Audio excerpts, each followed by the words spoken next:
afternoon. Good afternoon, everyone. We'll start. Simon will be joining us in a moment. First of all, thank you for being here. It's nice to see all of you, and it's nice to be back at a conference face to face rather than YouTube or Facebook or whatever. So it's lovely to see all of you. I'll introduce myself, but I'll also introduce the speakers. My name is Narendra Mishra. I represent Stockport constituency in Parliament in South Manchester, and I'm really glad to be here. And just before I start, I want to thank the organisers, SME for Labour, Ibrahim is somewhere here. Yes, there he is. So I wanted to thank him for organising this and his team. I'm terrible with names, so please forgive me. Ibrahim is as far as I'll stretch to. So we're running slightly delayed because there was an issue with the previous event where they had to clear the room. So our first speaker is Rohash. She is an expert on Rojava and also the Kurdish question. We're really pleased to have her. And without me going on and on, I will pass it on to her. Thank you very much. First I would to say I'm very pleased to be here, and I would to thank Ibrahim too to organizing this meeting. Today I'm going to talk about women's role in Rojava, because many of you know the Kurdish women played very active and main role in Rojava, and they tried to build a society and defend our area in from any attack is coming from outside. Of course, this organization doesn't started in 2012 when the National Spring started. I don't like to say Arab Spring, it is all National Spring. When they started, the Kurdish society in Rojava, they played very active and different role because it was already before revolution. They worked from 18th until now and still we working. I remember when the regimes impact all chauvinists against Kurd, we organized ourselves in every family, in every street. We try to get knowledge about women's will and how to defend our identity in general. Of course, the Kurdish women faced two very difficult challenges. One, from being a woman, and second, for being a Kurdish woman. And of course, the religion culture is affected too. But they still defend and they still organize themselves. And when Arab Spring started, they never,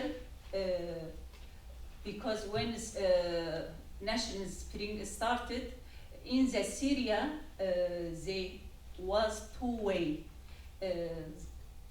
Some groups fighted or struggled to be a power in Syria, and it was regime's way. But like a Kurdish people and women's, Kurds women's, we follow it different way, following democratic nations ideologies, and this democratic nation ideologies, of course, the women played a very main role, and especially we call it free woman ideologies. In free woman ideologies, we try to organize ourselves, defend ourselves in from male-dominate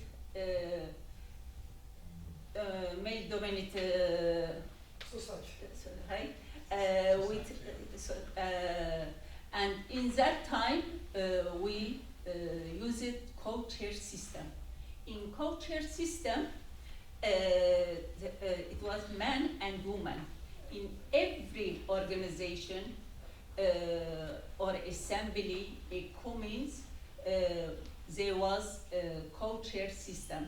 Women try to defend themselves, represent a woman in co-chair systems. And in same times, not with in any election or votes, free will women protect themselves, and not any man can vote to women. Women should be free will, and they just try to be organize themselves, but we can vote for man. And man cannot say, I can't work this woman, but woman can say, we can't work this man.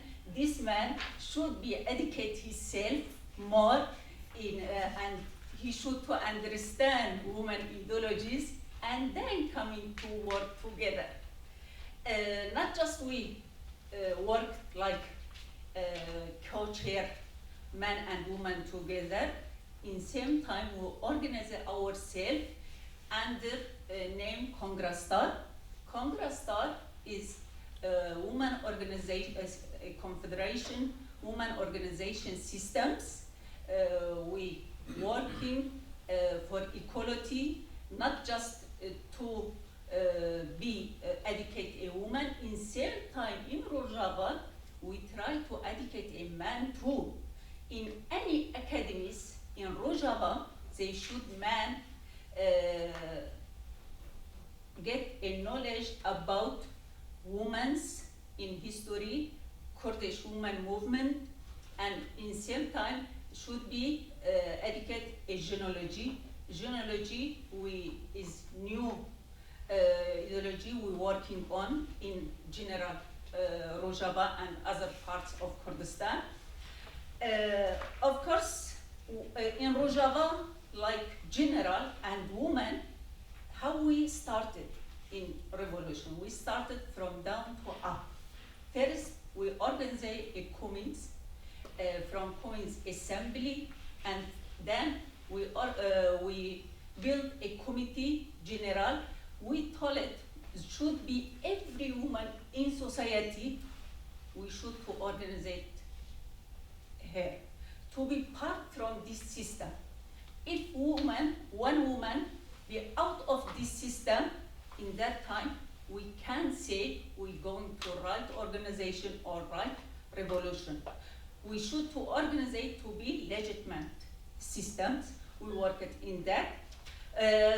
Of course, when I told it we defend our area, we never we like to fight or going to war.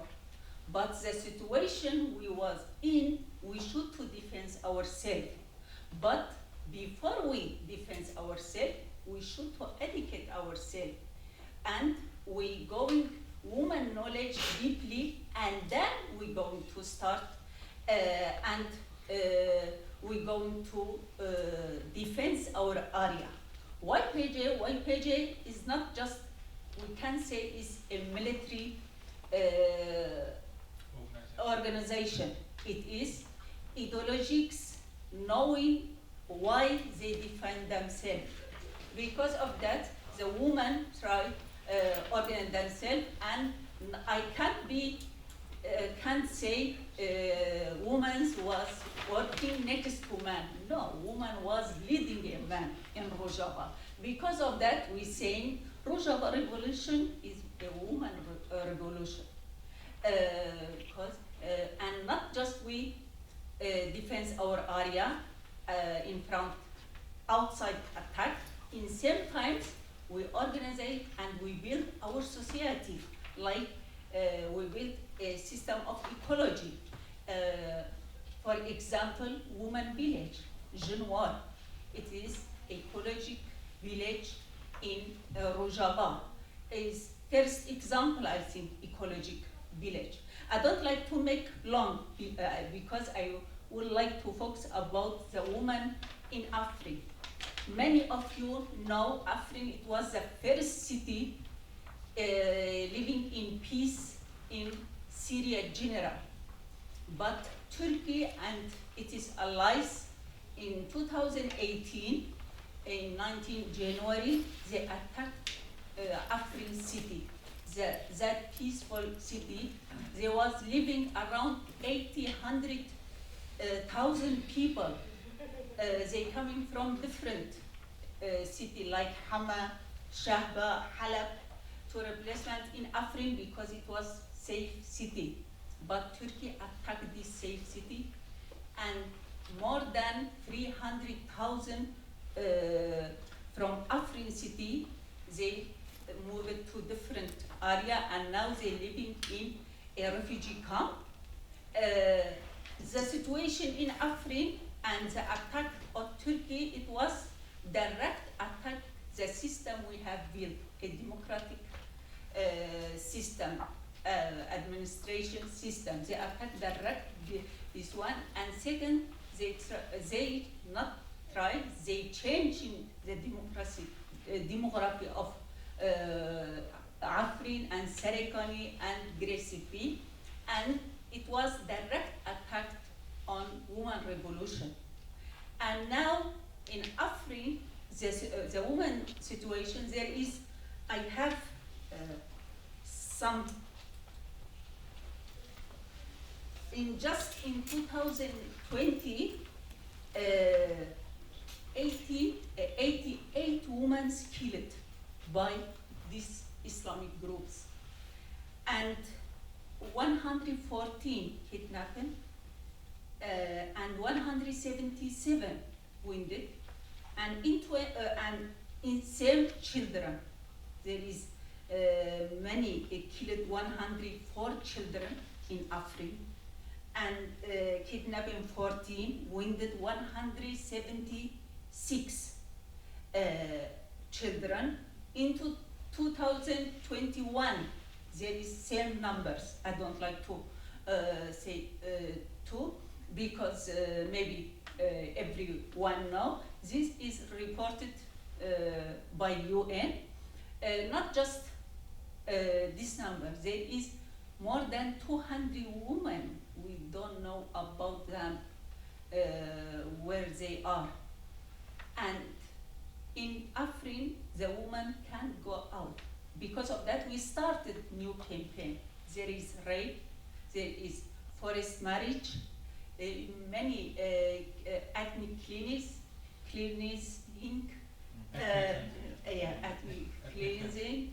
There is many things going on Afrin, but all is silent now. All because the Russian give it green light to Turkey, and in Serekani and Gresipi, US give it green light to Turkey to attack this area.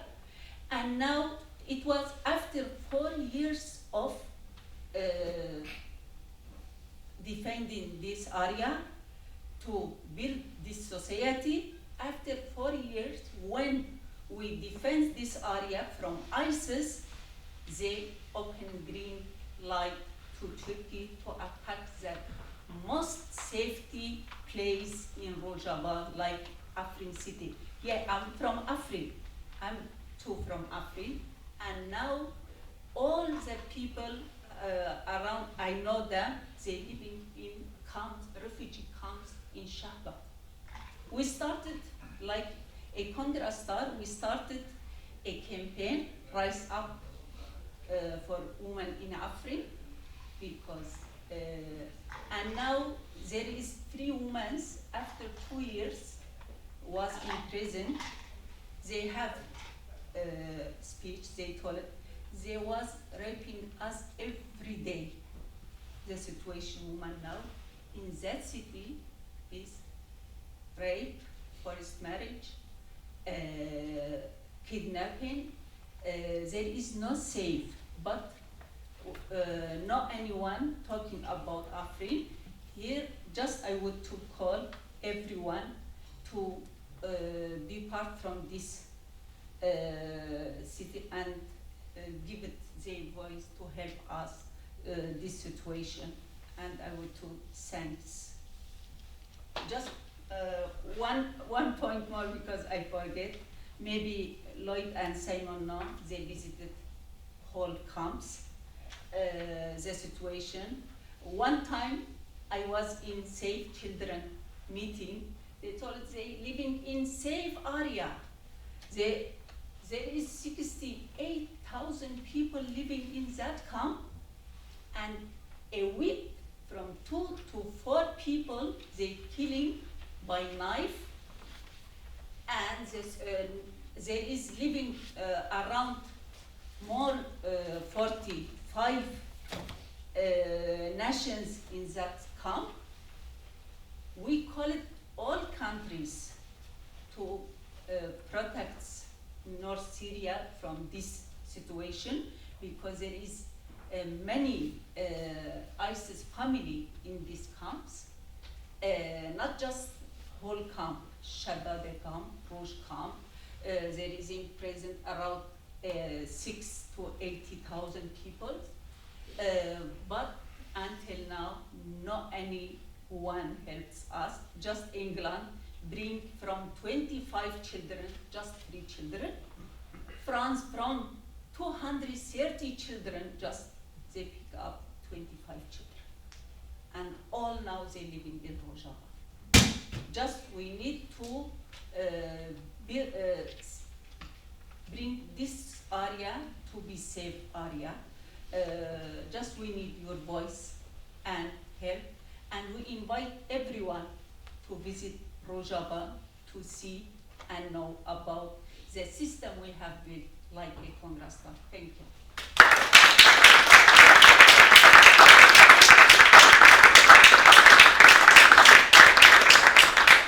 you. Thank you so much, Rahash. It's quite inspiring to hear from you, but also quite depressing in equal measure.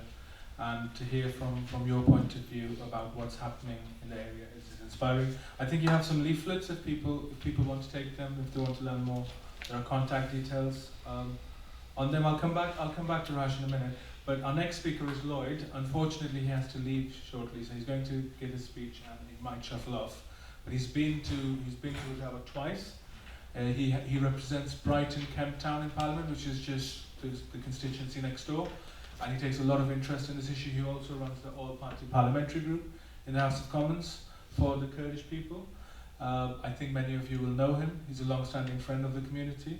I will leave him to say a few words. Thanks, Brian. Thank you very much. Yes, we've Unite and actually with this second time with Conservative colleagues, we've been out to Iraq and once in Syria. Both twice, but we spent more time the second time in Syria. Look, I want to step back a bit and think about how we got where we are and how the Kurds, or the Kurdish majority area, was able to resist both the Ba'athist regime and the ISIS fascists. And I think what is important to say is to understand that the Kurds in northeastern Syria had been repressed for generations. Assad had not been kind to them. Sometimes there's a revisionist kind of thinking that kind of everything that came before ISIS and the war was somehow nice. No, in fact, it had been absolutely awful.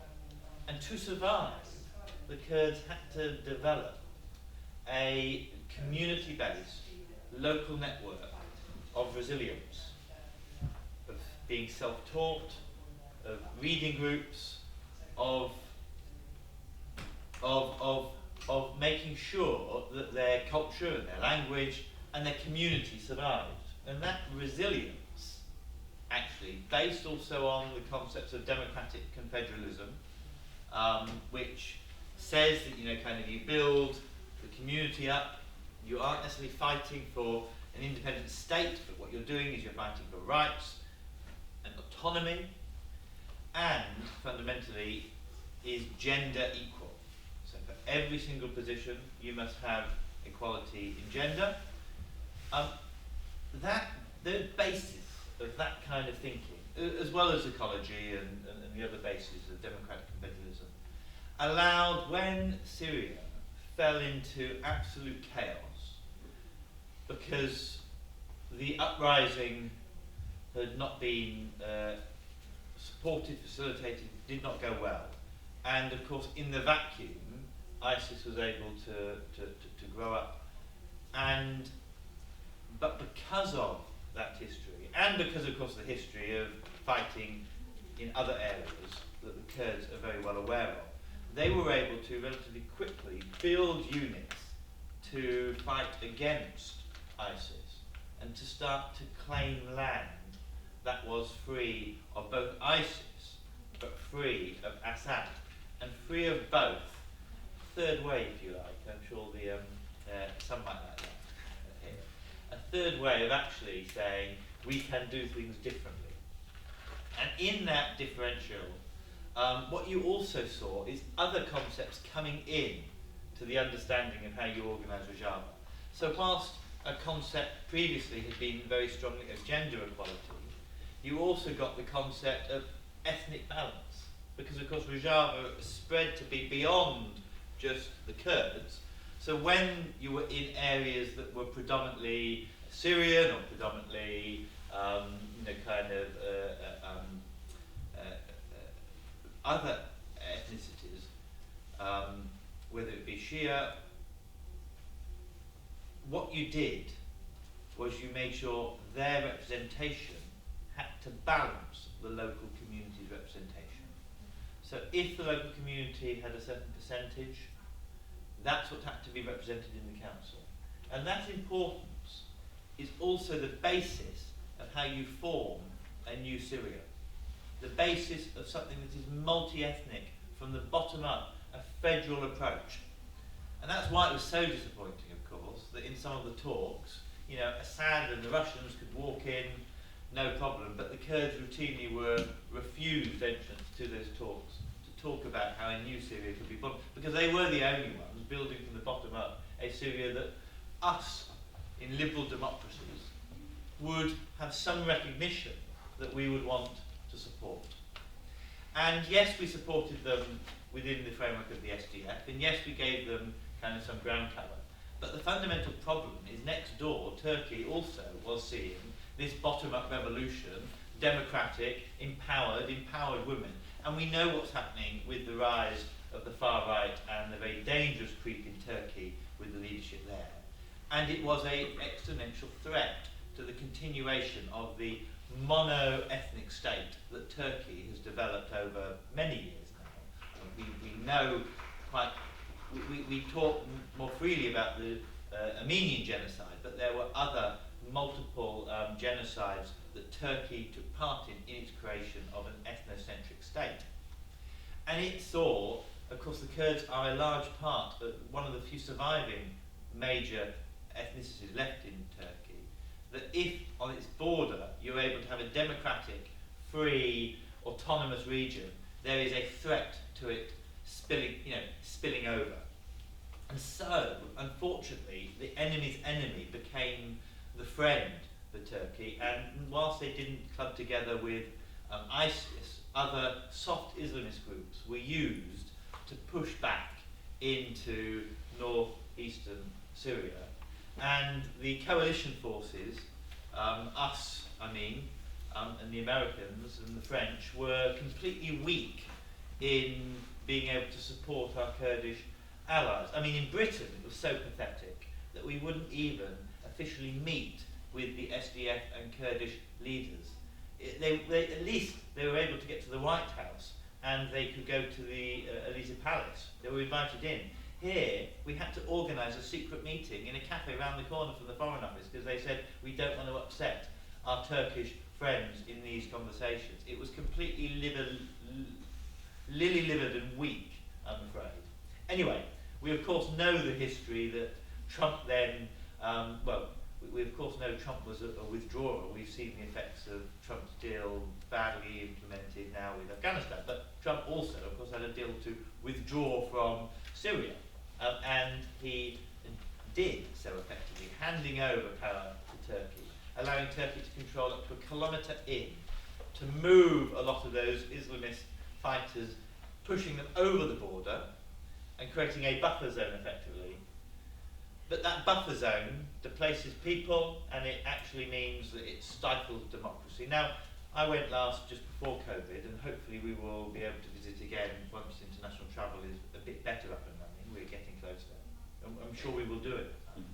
But it is not been extinguished. That vision is not dead yet, but it is much harder. And along with that, of course, also, we know in large numbers of camps there are held dangerous Islamist people who, if that region is destabilised, will just then seep out and destabilise the world even more.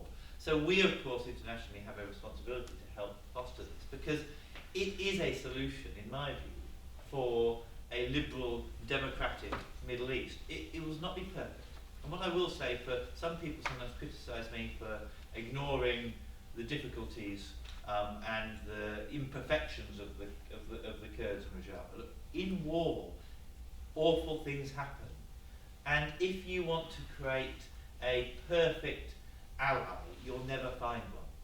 But you cannot create moral equivalence between people not being able to be absolutely perfect with Assad or with ISIS. You know, you can't say, oh well, they didn't help save that family, or those people were not fully protected when the country was going to pot. And so what you must do, if we in the West, we in the Labour Party, is look to see what peoples hold the closest values to us.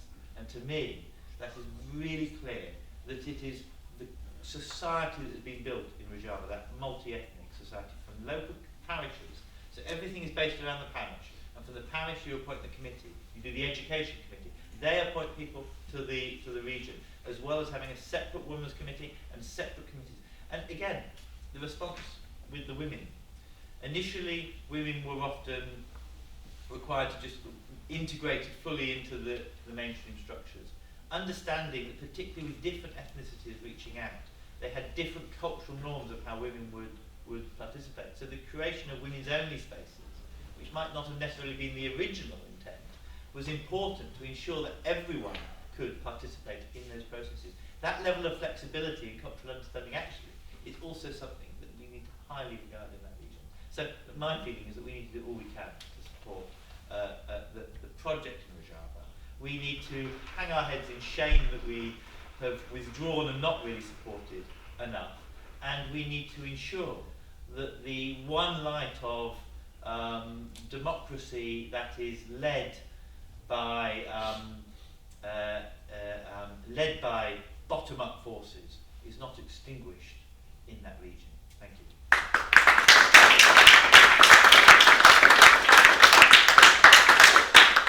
Thank you, Lloyd. Thanks for that. I think Lloyd has to leave in a minute, but just wanted to thank him for his work on the APPG and also for the 2 trips he's organised from Parliament. I was only elected in 2019, but I hope to join him on the next trip. Thank you so much for your contribution, Lloyd. We'll go to our next speaker, Masood Kasso. He's from the UK representative. He's the UK representative of the Syrian Democratic Council. I had a nice chat with him just before this event, and very keen to hear from you. Thank you. Thank you. First of all, I would like to thank you all for joining us, and also thank our friends and allies who invited us to this conference. It's an honor to represent not only Kurds in Rojava, but all people of Northeast Syria.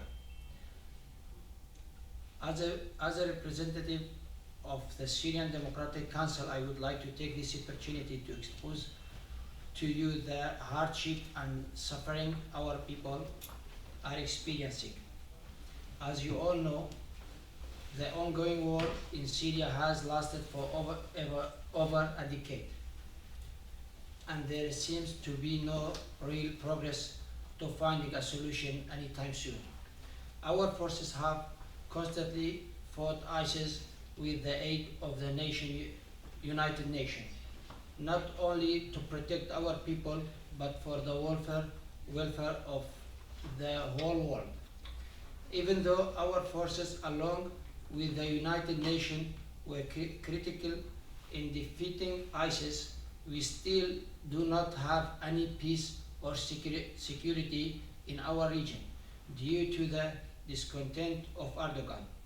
Although Turkey is part of NATO, they armed ISIS and wanted them to prevail, which is appeared through their support of the group throughout the years.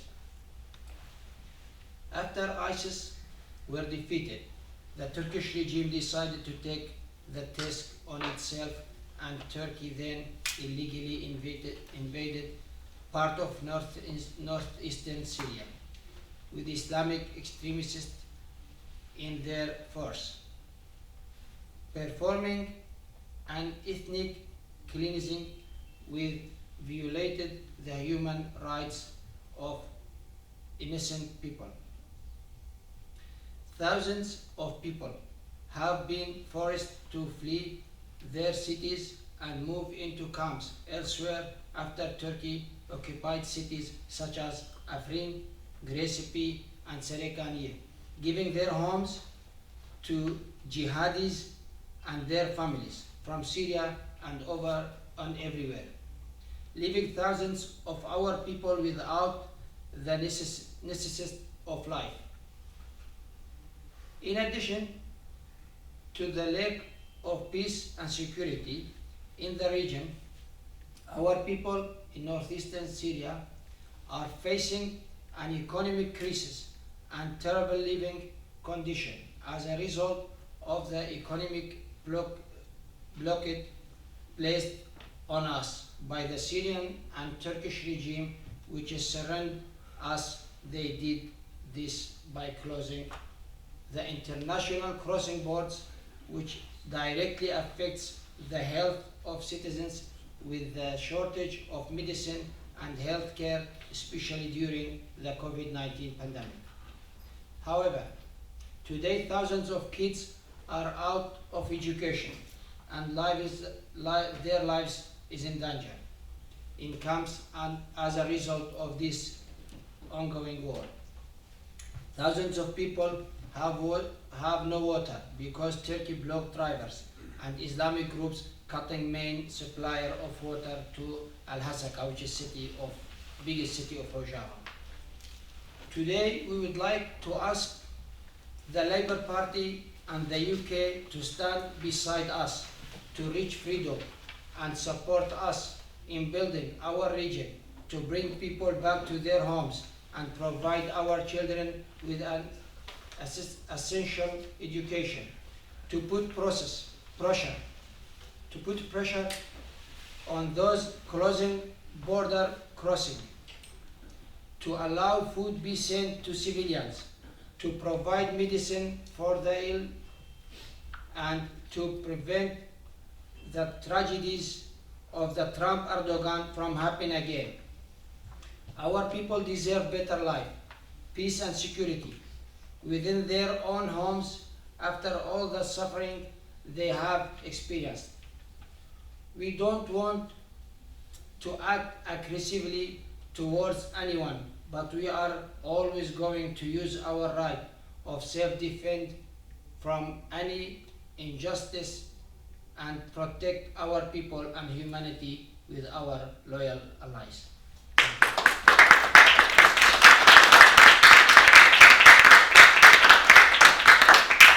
Thank you so much, Masood. Very powerful contribution.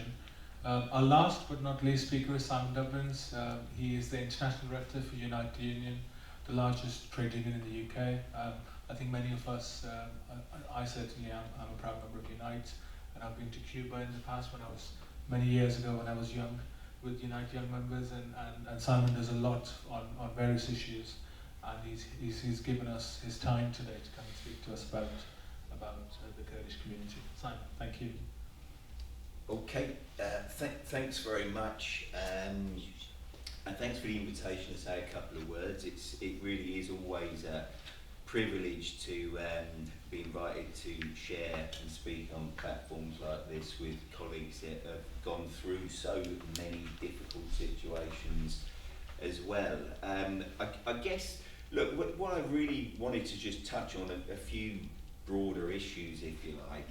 Why is, because we've been very involved in the solidarity work with Turkey, and as Lloyd mentioned, we had a couple of delegations to Rojava, and we've been in the Kurdish areas of Iraq as well. Why a trade union is doing that? Why is it relevant directly to our members? Well, it's relevant for two huge reasons.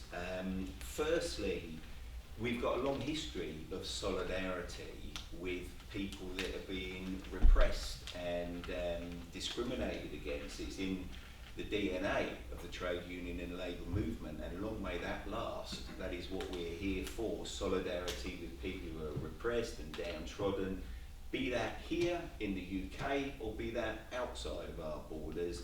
Cuba was mentioned. We do a lot of work with trade unionists and civil society in Colombia and in Palestine and so on. So I guess our involvement started really with the situation in Kobani.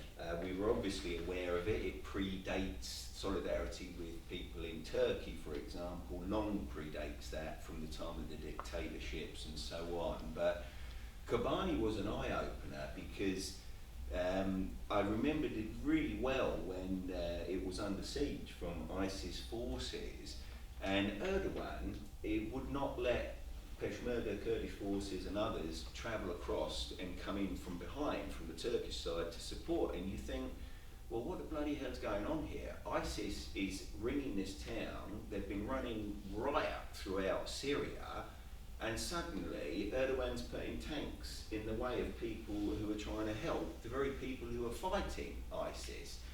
And you think there's something badly wrong here. And we then started to redouble our efforts and try and, get a better understanding of what was happening. In 2016, I travelled, 2015 was obviously the HDP breakthrough in Turkey, and we travelled, there was the second election later that year, the massive repression had started, the breakdown of the peace talks, the abandonment of the peace talks from Erdogan. I travelled to Sur district in Diyarbakir, and having been to Colombia and Palestine and places like that, I thought I was kind of prepared for what is a bad situation. Only to be absolutely stunned at the level of violence and repression going on there, and you suddenly understand this is actually the Syrian civil war inside Turkey that is connected to it fundamentally. And you realise actually Turkey is at war with the Kurds, whether it's the Kurds in Turkey or in Syria or Iraq. Their war and their focus is on the Kurds. So we travelled to Iraq and wanted to see firsthand what was happening in Rojava, and arrived in Qamishli, travelled to Kobani and other places and met all the people on the ground. We'd obviously understood about the whole nature of the changes there and the inspiration, the ideology behind it. And it really was astonishing to see what was being built on the ruins and destruction and the barbarity of ISIS was actually a society very much that we want as trade unionists and people from the Labour Party and the Democratic left. Inclusiveness, tolerance, women's rights, and all of these things are our values. And these people had done, as you mentioned, a huge service, not just to their own people, but the wider region and wider humanity in being on the front line of fighting ISIS and taking on the evil that ISIS represented.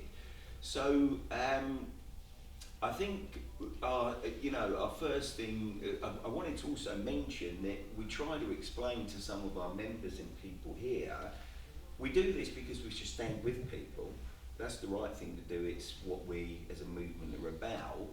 But I don't think we should also shy away from saying it's actually in our self-interest as well. If the region explodes, and I think the Middle East is more dangerous now than it has been almost ever, we see the instability, the refugee crisis, the humanitarian disasters, and how that fuels some of the anti-immigrant far-right movements on the continent of Europe as well. So we should stand with the people there, and people need to understand it's in their interests as well to do that. But what I really wanted to touch on as well was the fact that I think it's sometimes complicated for parts of the left. There has been, the traditional attitude is wherever the US is, they should get out. It's imperialist and all the rest of it. Well, we were there 3 weeks before the withdrawal of US forces or the partial withdrawal from Rojava, and there was a hell of amount of uneasiness at the time. Trump had been making his statements. It was clear the US military side were not really wanting to withdraw. It was being driven very much by Trump and his own interest, relationship with Erdogan and America first and bring the boys home and all that type of rhetoric. But the reality on the ground there, you could see it. If there was a sense of a weakening of support for the SDF and the forces there, something bad was going to happen very quickly, and by God it did. We had the warning signs in Afrin that you talked about, and what happened to women and refugees in this island of stability that has been built.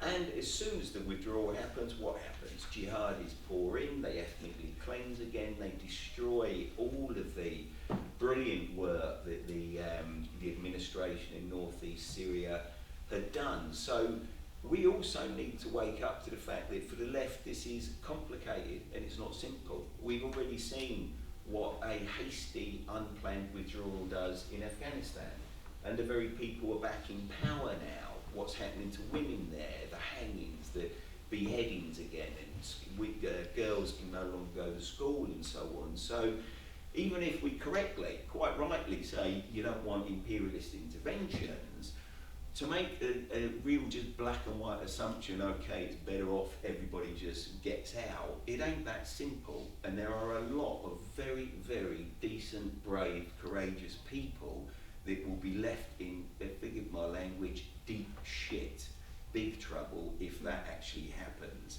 So we need to think very carefully about how we relate to northeastern Syria and the people there. I think we need to absolutely redouble our commitment, redouble our support. It is a region where democracy, women's rights and inclusiveness is virtually non-existent in great swathes of it, yet in Kurdish society it is very, very deeply embedded, and they have, it really is astonishing to see what they have managed to build there.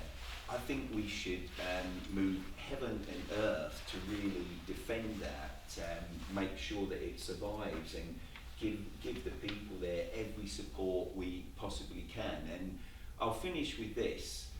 The one thing I think the West has got to get clear in its head, and this is still going on, Turkey is out of control as a state, and it's a member of NATO. And the government here at the moment thinks arms sales are more important. It's a member of NATO, it's an ally, we can still do business. Yeah, there's a few democratic problems, but we can sort that out through dialogue. Council of Europe as well, member of Council of Europe, all of those things. Turkey is out of control, and we've got to recognise that. It is a huge, huge danger. They are on the side of the Islamists, they are on the side of ISIS, whether it's ISIS or the jihadi forces in Idlib and elsewhere. They are supporting every type of movement like that, the involvement in Azerbaijan, the trouble in Libya, the Eastern Mediterranean with what's going on now. The West is caught in a contradiction because they're pissed off with Turkey for buying Russian missiles, and they're frightened that Turkey's going to now really align itself with Russia.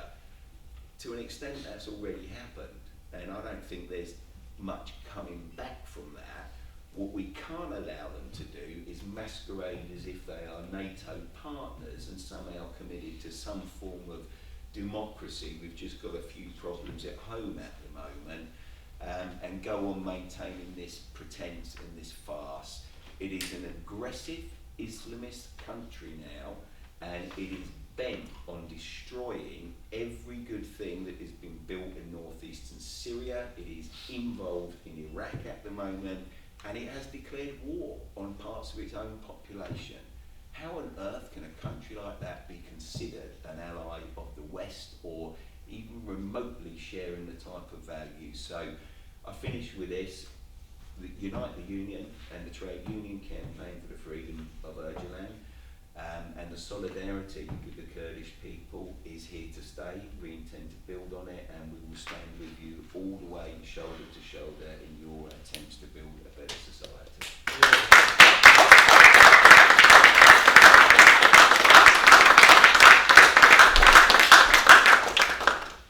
Thank you so much, Simon, for your contribution. Just 2 points I will make.